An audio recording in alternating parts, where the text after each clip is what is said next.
విద్యార్థులు తారనాకపోయి తాగుతూరు వస్తురు అని చెప్పేసి ఆయన అన్నాడు కదా. దేని గురించి వచ్చిండు? దాని రిబన్ కటింగ్ చేయడానికి వచ్చిండా, బార్ ఓపెన్ చేయడానికి వచ్చిండా? చెప్పమ్మా. ఆయన అన్నాడు కదా ఉస్మానియా విద్యార్థులు తాగుతారు తారనాగలు పంటారు అని చెప్పిండు కదా. దేని గురించి వచ్చిండు మరి అన్నాడు. మీకు మీ ఆల్రెడీ లేదా ప్రూఫ్ ఉంది కదా. మరి దేని గురించి వస్తుండమ్మా? ఎవరిని దేని గురించి వచ్చిండు? ఆయన చూసుకుని ఆయన ఎంజాయ్ చేసుకుంటే అయిపోతాను. ఏమన్నా ఢిల్లీ పోతుంటే వస్తుండ్రు. ఉన్న పరిస్థితులు పట్టించుకోవాలి కదా. ఆల్రెడీ 52, 53 సార్లు మళ్ళీ ఈ రోజు మళ్ళీ 52 కాదు. విద్యార్థులు కాదమ్మా, విద్యార్థులు కొట్టిండు. ఇప్పుడు ఏమైనా జాబ్లు ఇస్తారు, జాబ్ పర్పస్ వస్తారు. ఎన్ని రోజులు లేరమ్మా? ఆల్రెడీ ఆయన ఇస్తాడు. ఆయన ఇచ్చిండు 5,000 ఇచ్చిండు, 10,000 ఇచ్చిండు, 50,000 ఇచ్చిండు. ఈయన ఇస్తాడు ఇవ్వలే కదా. 10,000 ఇచ్చినామంటే ₹1,00,000 లక్ష ఉద్యోగాలు ఇచ్చిన. ఒకడు 60,000 అంటాడు, 50,000 అంటాడు, ఒకటి 70,000 అంటాడు. దేనిదమ్మా? ఒకళ్ళు మినిస్టర్ ఒకళ్ళు లెవెల్ ఉన్నారా? దేనికి ఒక మాట ఆయన చేతిలో ఉన్న మినిస్టర్లు ఉన్నారు. ఒకళ్ళు పట్టించుకోరు. ఒకళ్ళు గ్రూప్ వైజ్గా కూడా లేరు కదా పార్టీలో. గ్రూప్ వైజ్ లేరు, వాళ్ళు లేరు. ఒకటి 50 అంటారు, ఒక 60 అంటే ఒక 1,00,000 అంటున్నామ్మా. దేని గురించి అంటుండాలి? ఎవరికి ఇస్తారు ఉద్యోగాలు?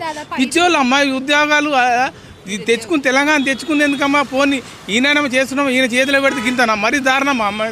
పిల్లల్ని కొట్టుడా అమ్మ? మరి ఈయనే కొట్టింది కదా పిల్లల్ని. మళ్ళీ ఎందుకు వచ్చి నువ్వు? అది తెలియలేదు ఆయనకు, పెద్ద మనిషి. అప్పట్లో నిరుద్యోగ సమస్య గురించి నోటిఫికేషన్లు కాస్త లేట్ అయ్యాలనో, అంటే పరీక్షలు కొంచెం జరిపి పెట్టుకోవాలనో, లేకపోతే నోటిఫికేషన్స్ వేయమని రోడ్డు మీదకి వచ్చిన నిరుద్యోగులను లాఠీ చార్జ్ చేసి అరెస్ట్ చేసిన సందర్భాలు కూడా ఉన్నాయి అశోక్ నగర్ లో.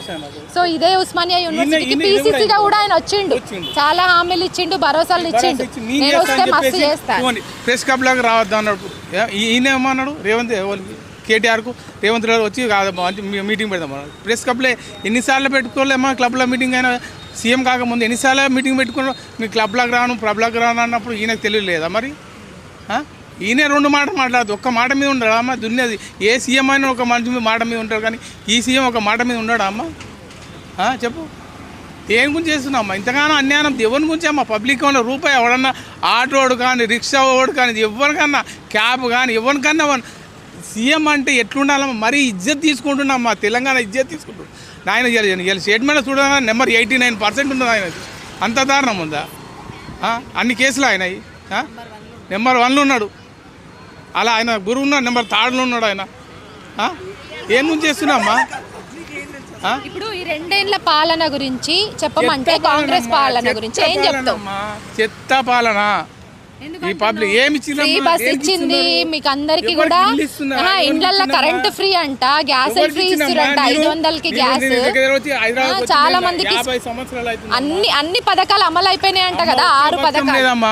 నాకు ఒక్క పథకం లేదు. ఏదో రేషన్ కార్డు లేదు వస్తుంది కదా ఒక్కటి తప్ప, మిగతా ఒక్క పథకం లేదమ్మా. ఇప్పుడు వచ్చిందా ఈ 2 సంవత్సరాలలో? అంతకు ముందు గవర్నమెంట్ ఉందమ్మా. నాకు ఇప్పుడు కాదు, అది టీఆర్ఎస్ పీరియడ్లో ఉంది. నాకు వచ్చిందమ్మా. కాదు దాని గురించి అంటలేను. చేసలేడు ప్రభుత్వానికి. ఏం చేసిందా? ఒక్క గ్యారంటీ లేదమ్మా. మా ఇంట్లో నాకు చెప్తున్నా ఎవరికమ్మా ఫ్రీ బస్? దేనికి? ఎవరి గురించి? వాళ్ళు కొట్టుకొని సావని కాదా? కొట్టుకొని కానీ అమ్మ లేడీస్ కొట్టుకొని పోనీ ఎవరు ఉన్నారా? దానికి అవసరం వస్తుందంటే అది కూడా లేదు. డ్యూటీలు చేస్తున్నారు, డ్యూటీలు మగవాళ్ళకు ప్రాబ్లం అవుతుంది. ఆ లేడీస్ అయితే బాగా పోతున్నారు, కూరగాయలు అమ్ముకుంటారు, వాళ్ళకి దానికి ఉన్నది. ఇది ఎందుకమ్మా? ఇది అక్కడ రాని దేని ఉంచమ్మా? దేన్ని పట్టించుకొని దేనికి? ఇది ఇంకా వేరే దాన్ని పెట్టు స్కీము. ఇంకా ఆడపిల్లలు ఇస్తున్నారు. ఇంకా చిన్నపిల్లలకమ్మా, చిన్నపిల్ల కిడ్ ఏమైందమ్మా? వాళ్ళకి ఏమున్నాయా? కేసీఆర్ ఉన్నాయి, ఉన్న కిడ్లు ఉన్నాయి హాస్పిటల్లో. అవి పంచి పెడితే ఏమవుతుంది? లేబుల్ చింపేసి వేరే దాంట్లో వేసి తీసుకుపోయి హాస్పిటల్ పడేసాడు. ఎందుకమ్మా?